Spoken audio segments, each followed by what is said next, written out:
and welcome to GameSack. This time we're talking about the Atari Lynx. I always wanted one of these systems back in the day. I actually even bought one of them. I don't know why I picked it over the Game Gear, but I did. I just wanted a system with a backlit screen that was better than the Game Boy. And let's just say I was not overjoyed with what I bought. So, anyways, enough with that. Joe's got an overview of the system, so let's take a look at that. The Atari Lynx. Launched in September of 1989 for $180 US, not long after the Genesis and the Game Boy, the Atari Lynx was the world's first color handheld gaming system. It was also the world's first 16-bit handheld. Originally designed by Epyx as the Handy, Atari eventually came along and funded the project and renamed it the Lynx. Because what would you rather get for Christmas? A Lynx or a Handy? Epyx was to handle the software development while Atari manufactured the hardware. But it wasn't long before Epyx filed for bankruptcy, leaving full responsibility to Atari.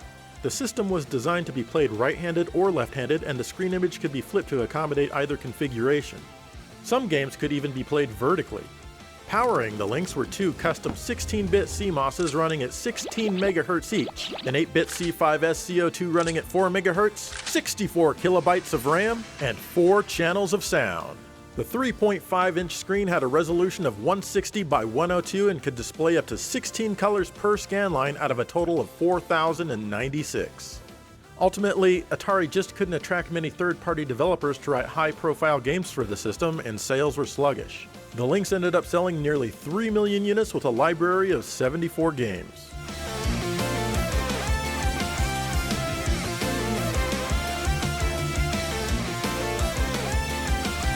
All right, as usual, very interesting video. I think you missed a few things there, but... Like the scaling blitter? That! I didn't know what the word was for it, but yeah, you missed that part of it. Anyways, we've got a bunch of games to look at, so here we go. California Games is the title that was included with the Lynx when it launched. Unfortunately, I've never really been good at any of the versions of this game as I can never figure out the weird controls. But still, for some strange reason, I like to try. You can choose from 4 different games. Roller skating and frisbee didn't make it into this version. The BMX game is interesting as it now takes place with an isometric view. In other versions, this one's usually played as a side-scrolling event, but this new view doesn't do anything to hinder the gameplay. And I know this for a fact because I'm exactly as inept here as I am in other versions. In the Lynx California games, surfing makes you go to the left instead of to the right. This is the only event that I can do somewhat decently in. The wave has some cool graphical effects as well. I absolutely suck balls at half-pipe, and I'm never able to do anything at all except for fall off the board. But I really like the full-screen zooming effect, which was absolutely mind-blowing when this came out. At least it was to me. And Footbag, aka Hacky Sack, is just dumb. Why did they even bother making a game out of this? Oh well, this probably wasn't the best choice for a pack-in, but if you actually know how to play the game, well, maybe you'll enjoy it.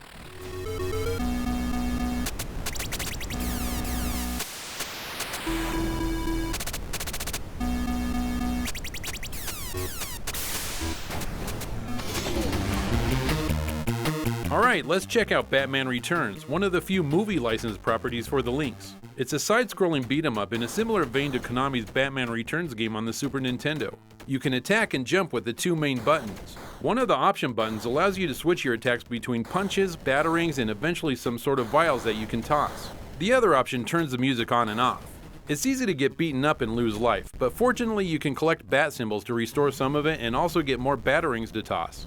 Sadly, this game just isn't well designed at all. Bombs and dynamite will be constantly tossed at you from behind doors and from sewers. I mean, look at all the dynamite coming from down there. How are you supposed to get past this without taking damage? And then there's this building that explodes, and as far as I know, there's no way to avoid having to take nearly your entire life bar away. I quickly discovered that the best way to get through a level is just to keep rushing to the right and jumping. You'll still take a bit of damage, especially from the exploding building, but it's seriously the best way to make it to the end of the stage. Then you fight the penguin, and it's very hard to avoid his shots because you move very slowly. Not only that, but you have next to no invincibility after you get hit. So I make it past him and on to stage 2. I miss the first jump and I'm dead. That's right, you only get 1 life and no continues. Whoever designed this one just didn't understand how video games work.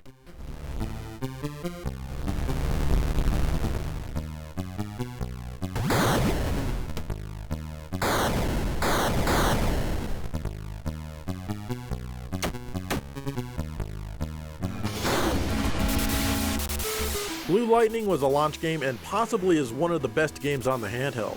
In this one, you get to fly an airplane and embark on various missions, like shooting down enemies and also shooting down enemies. It plays kind of like Afterburner, except without the speed, the screen rotation, and the pumping music. You have a Vulcan gun which has unlimited ammo as well as a limited supply of heat-seeking missiles. Just like in Afterburner, once you line a distant enemy up in your sights, a crosshair appears, meaning you can launch a missile and they will die. Pressing Option 1 will fire your Afterburners and make you go really fast for a short bit. Holding Option 2 and fidgeting the D-pad will let you do a barrel roll. Sorry, I mean aileron roll. You can stop typing that comment now. If you get hit by enemy fire, you explode and restart right there. However, if you crash your plane into something, the game forces you to restart your mission all over again, which kinda sucks. And these missions aren't very short either, so the best advice is just not to crash. The length of the levels can also depend on you. Sometimes you have a certain number of enemies that you need to destroy, and then the style of the landscape will change and you move on to that segment. And you'll fly over lots of different stuff, from barren grasslands, canyons with tons of mesas everywhere, mountains with enemies hidden in between, and even out at sea where you need to blow up tons of enemy ships. In at least one level, you're forced to fly through a canyon blowing up enemies. You can't fly over it like you can in other levels. And sometimes you hear the beeping of an enemy missile locking onto you, so you've got to be fast to avoid it and also try to shoot down a missile or two if you can.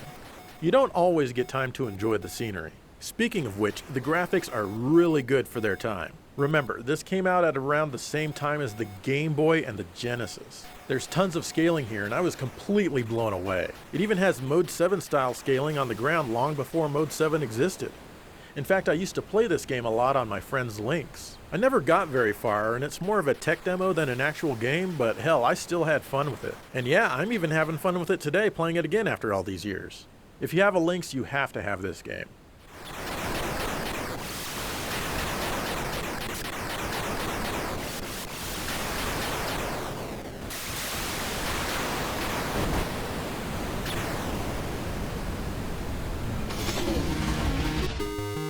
Gauntlet: The Third Encounter is one of maybe 5 Lynx games where you play it by holding the system vertically. And yes, this is Gauntlet 3. And of course you get to pick from your favorite Gauntlet characters like a wizard, an android, a punk rocker, a nerd, and what have you. The game plays like Gauntlet, except that the enemies are just there. There are no enemy regenerators to find and destroy. You run around collecting items and keys, but you can only carry so much stuff. For example, in the second level, don't pick up any pots of gold because you'll need all of the keys that you can carry to unlock the 1,000 doors that block the exit. It probably works better when you link up multiple systems so you can effectively carry more. The levels can be pretty big, but that's not really an issue. What is an issue though is the music is pretty bad. It's very repetitive and it doesn't ever seem to change. Well, I mean it might, but if it does, I can't get far enough to find out. Still, it's not a horrible game or anything, but it's not one that I'd really go out of my way to recommend to anyone.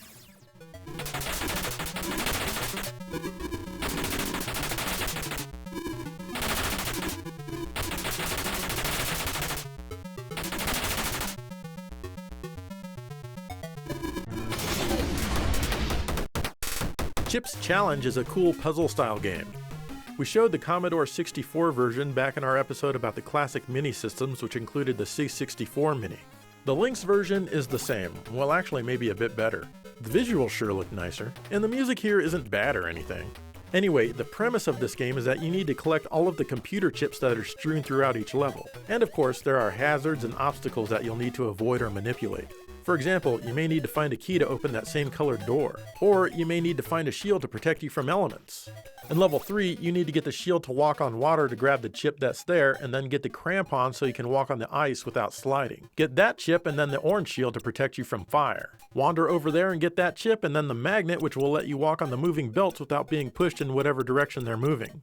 The first few levels are fairly linear and easy, but they're still fun. But of course the levels do get much more clever and difficult before long. If you need a slight hint, just touch the question mark box and you'll be told what the items in the level do, or be given a general hint. Thank goodness there's a password feature here, and you also have unlimited tries. This is definitely a standout title for the Lynx, even though it can be had on several other old computers.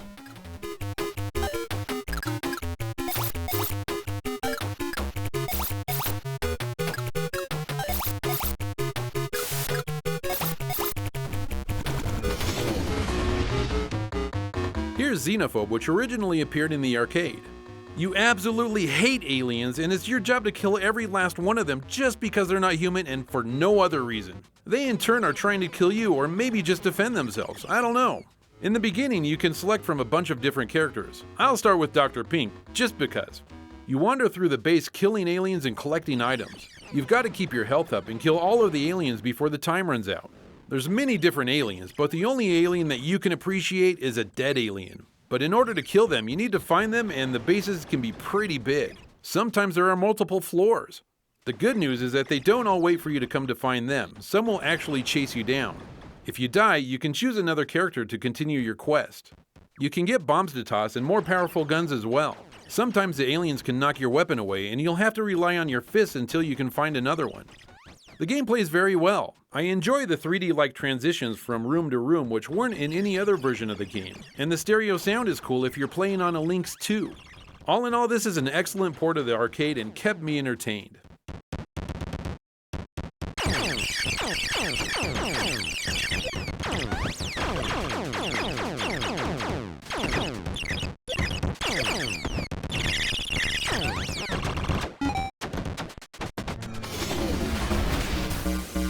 Electro Cop was another launch game for the Lynx from Epix.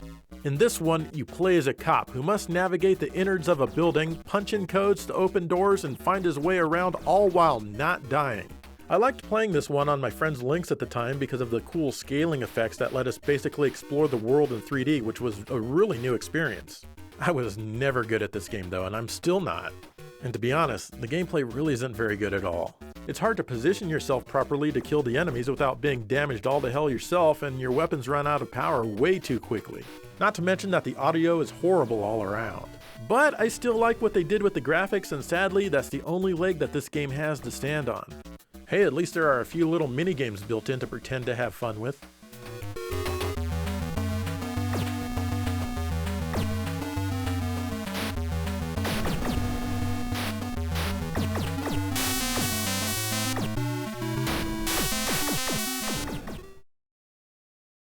Alright, well, we've gotten started, per se.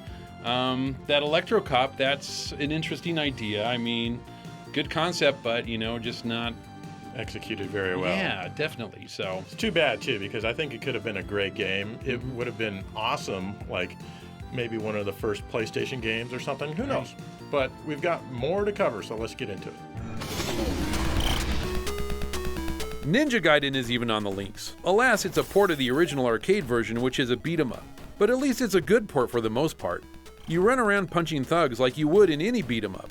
There's some power-ups and items hidden in crates and phone booths and things like that, but I can't figure out how to break them open without being tossed into them by an enemy.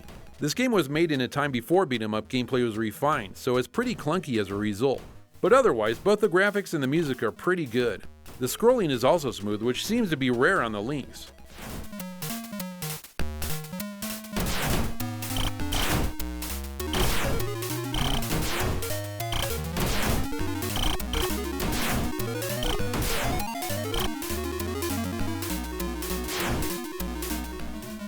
But fret not, because Ninja Gaiden 3 is also here, and it's a port of the NES game. This seems very out of place on the system, but here it is.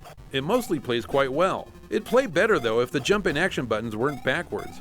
The level design is mostly the same as the NES game. Even the cutscenes are in here.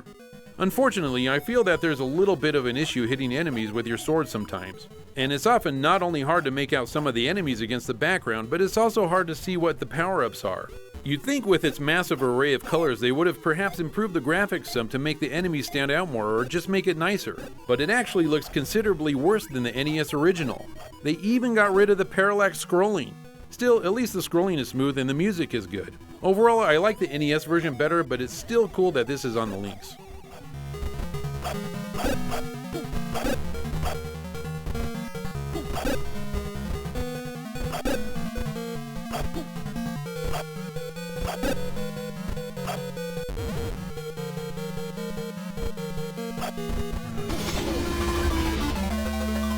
The Gates of Zenda is an exciting horizontal shooter from Epix.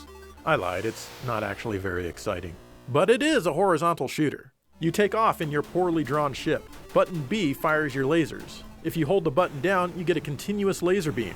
However, if you tap it again and again, you can also drop little bombs. If you hold down the A button, you generate a shield around you which destroys anything it touches. You can use this to get through pretty much anything. You'll rarely ever need it though, because there's not much that really presents any danger to you. And if you do get hit, your ship takes damage and loses parts, so usually you're still good to go. Your goal is to make it to the gate at the end of each stage. Inside the gate, you'll land, your pilot will get out, go down, and take off from another ship for whatever deranged reason. But if you had damaged your ship in the previous stage, well, you've got a new one now. Sometimes, rarely, the landing pads are electrified and can blow up your ship. In fact, these are the only things that ever killed me in the game. You play through level after level, and it's all very slow, and you can feel the hardware chugging. Sometimes, though, it does speed up when there's not much on screen. And there are 51 levels to go through. The biggest challenge in saving this universe is not becoming bored and quitting before you make it through all 51 stages. However, if you do get bored, at least there's a password feature so you can finish it later.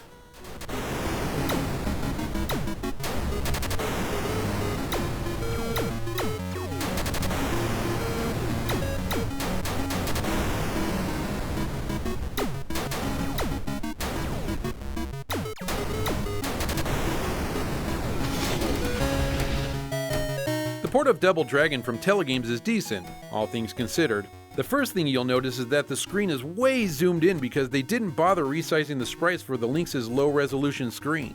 This can cause issues because the screen sometimes gets crowded and it's tough to tell what's going on. Otherwise, most everything is here, it's just abridged. You have your punches and kicks, but in order to jump you need to hold up and one of the attack buttons, which is weird. As a result, I sometimes found myself jumping when I didn't want to. But it's a minor issue, I suppose. You just need to get used to it. Some of the moves are missing. For example, there's no backwards elbow smash unless I just can't figure it out. The game's way too easy with that move anyway. The levels are a bit smaller than the original arcade, but mostly faithful. You even get to jump across the bridge in Stage 3. Sweet! Besides being zoomed in, the graphics are great and mostly look just like the arcade. It would have been better if they sacrificed this to make everything smaller to fit the screen though. Each stage has music you're used to, and it sounds decent for the Lynx, which isn't exactly a powerhouse when it comes to sound. Overall, it's interesting, but I feel it could have been better.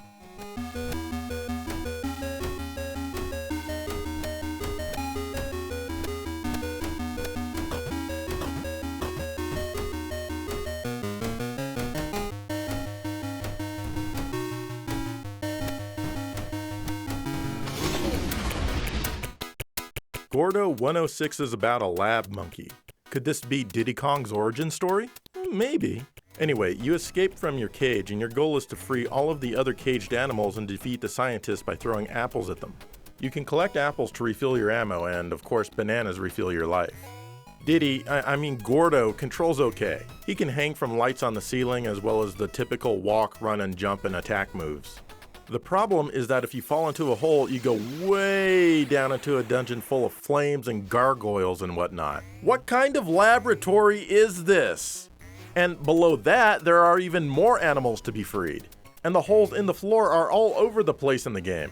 Unfortunately, the level design combined with the controls isn't very good and you'll spend most of the time falling down holes. To its credit though, it does have some nice parallax scrolling, though it's not the smoothest in the world. The music, however, is kind of abrasive and grating. This game is a nice attempt, but it needs more polish.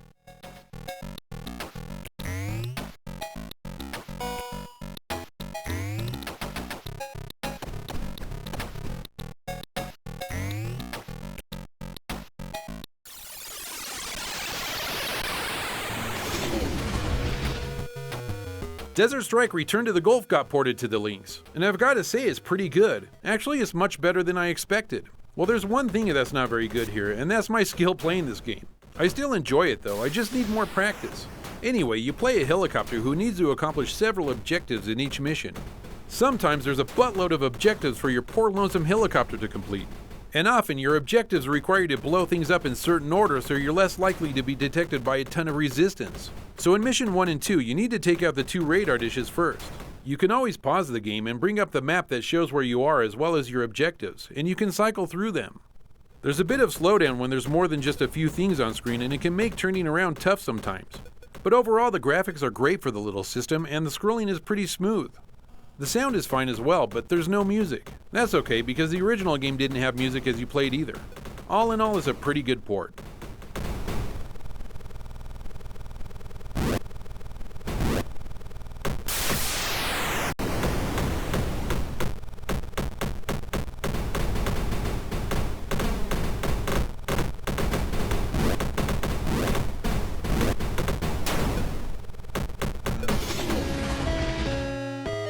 Roadblasters is a port of the Atari arcade game, and it's really good. Believe it or not, this is a rally racing game. At least that's what the game calls each segment that you drive in. Basically, your goal is to make it to the end without running out of fuel, and there are a total of 50 segments. You have to shoot other cars on the road that are just minding their own business, but they're in your way. Some cars can't be destroyed though. Your fuel is always depleting, and it goes down even further if you blow up, which, trust me, is easy to do. I mean, there are even guns on the side of the road shooting at you. You can increase your fuel by collecting the green and red orbs on the road. But be careful, because there are even mines on the road in some places. A futuristic plane will sometimes come in and drop parts for you to catch. These are usually super guns which obliterate your enemy. My favorite is the nuke that you fire off into the distance and vaporizes oncoming enemies for a very short time. And as you'd expect, these enhancements don't last forever and go away immediately if you die. This is a great conversion of the arcade. The acceleration takes a short time to get used to as you control it by pressing up and down to increase your speed. Fortunately, you don't have to keep holding up to go. The scaling is well done and everything is extremely fast and not choppy at all. And while there's no music, the sound is done well and even includes voices with that classic Atari arcade quality. Accuracy increases multiplier. This is a great game for the Lynx.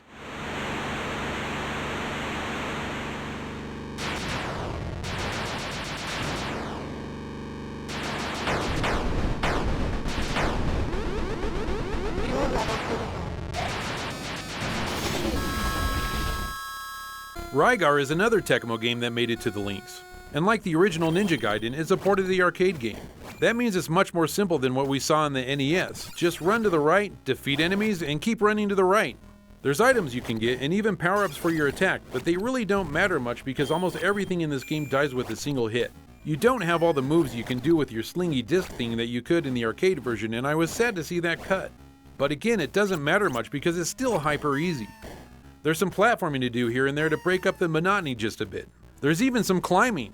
But what really brings it down is the same droning music track that plays over and over on each stage, and it feels like it's only 4 seconds long. It's actually longer, there's just not much more to the music than the repetitive bass line.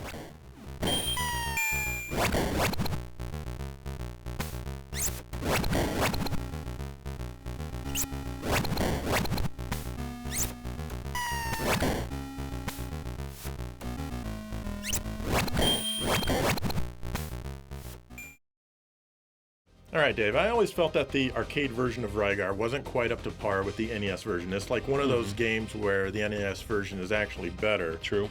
And same with Ninja Gaiden, it's just like a lot of those Tecmo games, they way improved them when they brought them home. I totally agree with that. But hey, it's, I guess, better than nothing considering the system's library, right? Maybe so, maybe so. Anyway, let's finish this up. Even Pac-Land made it to the Lynx. You don't see this one on very many systems, and it's a cool, if weird, game. The goal is to make Pac-Man run to the right, getting the fairies that you keep under your hat to Fairyland. After you've delivered enough of them, you need to run back home to your family. But watch out for the ghosts, because they are diabolical. You have never seen pure evil like this. They drive in their little cars and sometimes fly in their planes and flying saucers, dropping their children on you. Of course, if you touch them, you die. But there are power pellets scattered around, and if you get one, you can eat them alive. If you die, you seem to be restarted in a random place. Sometimes you get sent all the way back to the beginning of the town, but if you die there, suddenly you're in the woods. This version has the parallax scrolling that was completely missing from the TurboGrafx 16 port, so that's cool. The control is very floaty. I feel that there's also some issues with the collision detection. As a result, this is the hardest version of Pac-Land that I've personally played so far. Finally, the music is kind of grating and rough. It has a good melody, it's just that the sound quality isn't so hot.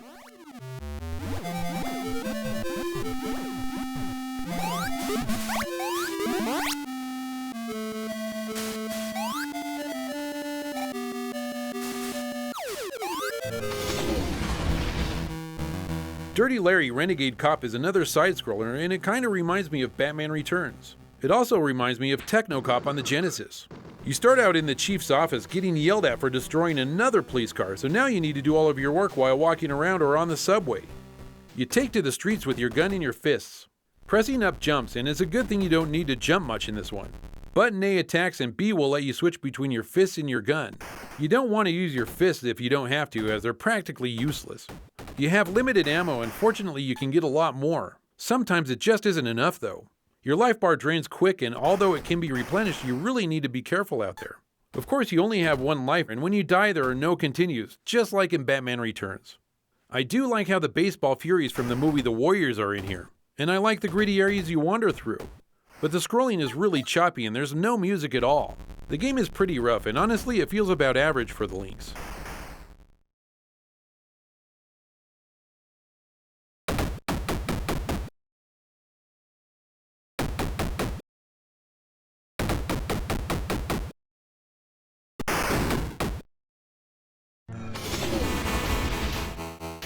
I used to play Stun Runner a lot back in the arcade. It was a cool untextured polygonal tube racer / shooting game. I remember seeing pictures of the Lynx version here in magazines, and I always thought it looked terrible because of the dithering on the tube. I felt that instead it should have been a solid color. Now that I'm finally playing it, I've got to say it doesn't really bother me as much as I thought it would, and this version is really fun. There's not much to this game, and honestly that's perfectly fine. Basically, you blast down a road trying to hit boosts and green stars. Certain obstacles and cars can be destroyed with your laser, and of course other obstacles cannot. If you collect enough green stars, you get a shockwave weapon which can destroy indestructible enemies. But of course you need to collect a ton of green stars for each one of these that you use. The frame rate is kind of low, but it really doesn't bother me or make the game less playable. And it's always fun to finish a track and play just one more again and again and again. And there's even a ton of voice here that was brought over from the arcade. You have completed level 4. They did a really good job with this conversion, and you should own it if you have a Lynx. Seriously.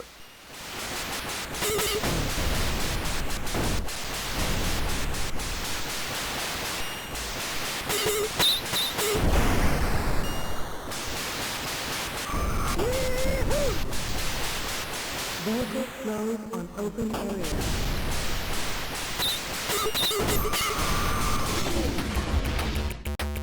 Checkered Flag is a racing game that's similar to Pole Position. You control your F1 car from behind in a third-person view around the track. It controls fairly well, actually. And look at that, I get a trophy and a kiss from a hot woman after finishing a single practice lap all by myself. Okay, maybe I'll switch from practice to single heat. Same thing, it's super easy. Okay, I'll try the tournament mode. Maybe now I'll be able to move up in the ranks and win the world championship. I like that there are rear view mirrors on my car so I can see my opponents. I mean, if there were actually any opponents to see. In fact, every track I race on is a single lap all by myself. I sure am racking up the trophies and kisses at a record amount though. Oh, drones? I have to turn on drone cars? And the default setting is 0, which means you can't lose.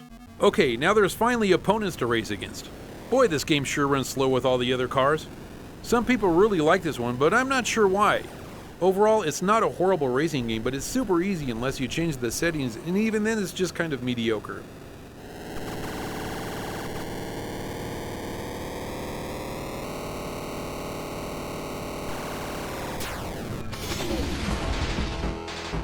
Hydra is based on the Atari arcade game, and this is the only home port that it ever received.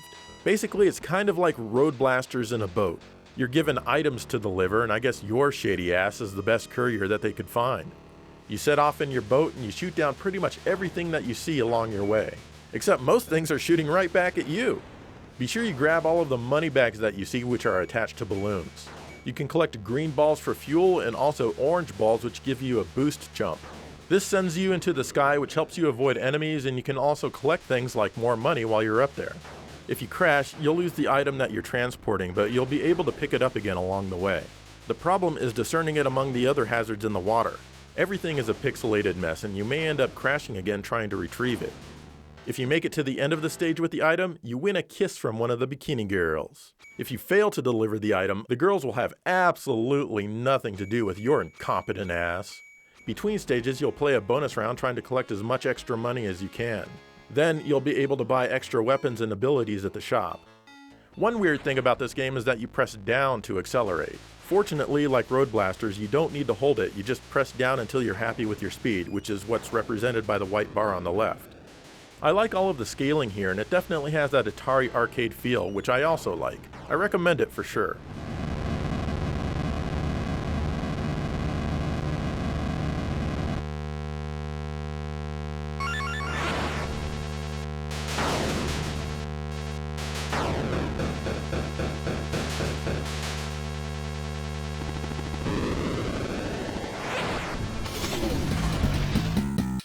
When Joe mentioned we were doing a Lynx episode, I was like, I get to do Clacks!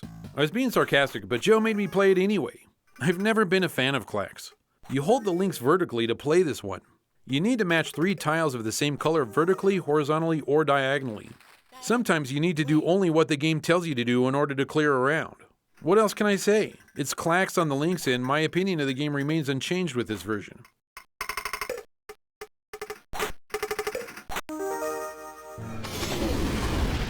Okay, let's move on to Todd's adventures in Slime World.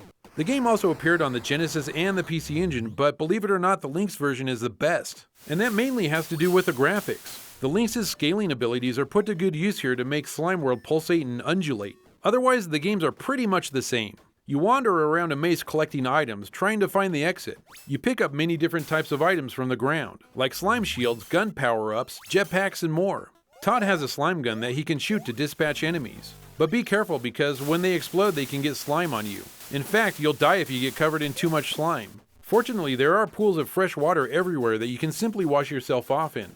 Or you can be fully restored by collecting a red gem. Oh, and be careful of red slime, that's instant death. You wander from room to room and you have a map to help you figure out where you're at. And trust me, you're going to get lost quite easily. The game is very slow and honestly, it gets kind of boring. The mazes are super huge and it sometimes feels like I'll never get out.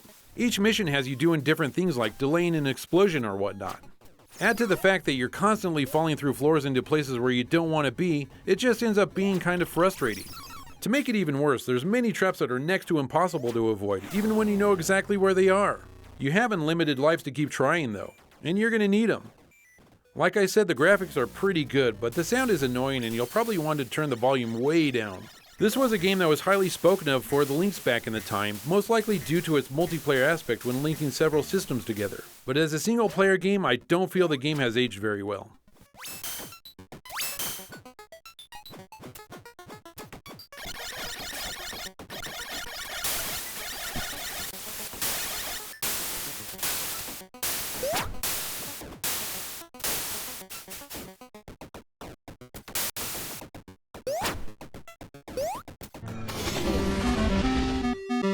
I really wanted to include Warbirds because I think a lot of people in the Lynx community think highly of it. I tried it a bunch of times and I just really couldn't get into it, but I think that I can at least appreciate it for what it is. And that's a World War I biplane dogfight simulator. And that's all it is. You have a bunch of options you can change which affects your game. Then you can choose your scenario. You can be fighting anywhere from 1 to 3 different planes at a time. Basically, you just want to shoot them down before they shoot you down. The problem is that once you've played a round or two, there's really nothing left. You've seen everything.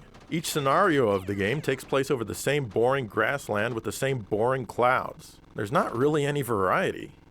There is a bit of strategy in the game, like cutting your engines to dive or whatever, but it didn't really add anything for me. There's also an arcade and a simulation mode, and for the life of me, I couldn't tell the difference. The arcade mode might respond a hair faster to your controls, maybe? Again, I couldn't really tell. I don't know, I'd just rather play Blue Lightning, and I bet you would too.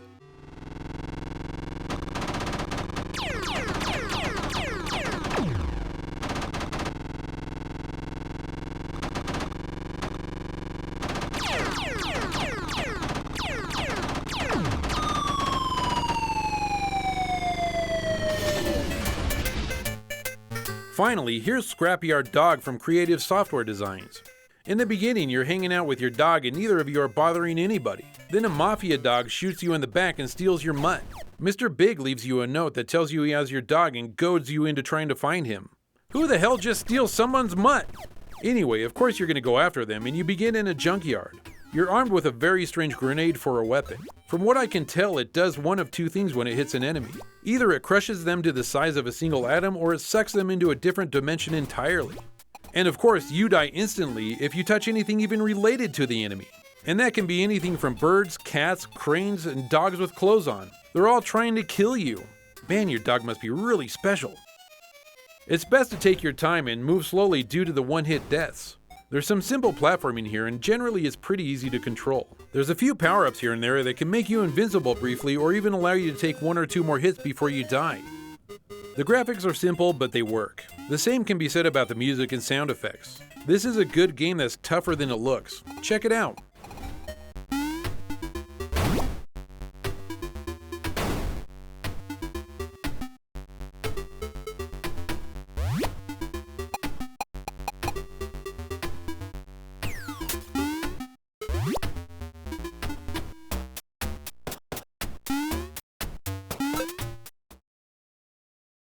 Alright, and that's pretty much the Atari Lynx for you. I think it's a system that was way ahead of its time. It's very interesting, but I wish the library could have been a lot better. Yeah, that would have actually made the system much more enjoyable. It's just some games that were kind of heavy hitters, but it just was just mediocre. Indeed. And Dave has an announcement for everyone. I do? You do. Oh. Yeah, guys, it's time for me to say that I am actually going to leave GameSack. It's come to a point where I'm just kind of getting burnt out with a full-time job at FedEx and a family and GameSack. I just don't feel like I have a lot of quality time with my family and blah, blah, blah. But, you know, it is what it is. I've had a great run of 8 years on the show, and happily Joe's going to keep going on. I mean, because it's still going to be a quality show without me, so. Indeed. But we've got one more Playing with Sacks left with Dave, and then the next Game Sack episode after this will be the last one with Dave. And for that episode, I'll let you pick the topic idea. Ooh, I wonder what it's going to be. And again, we're going to keep going. Oh, I'm going to keep going. Yeah, he's going to keep going. But in the meantime, let us know your thoughts on the Atari Lynx. And thank you for watching GameSack.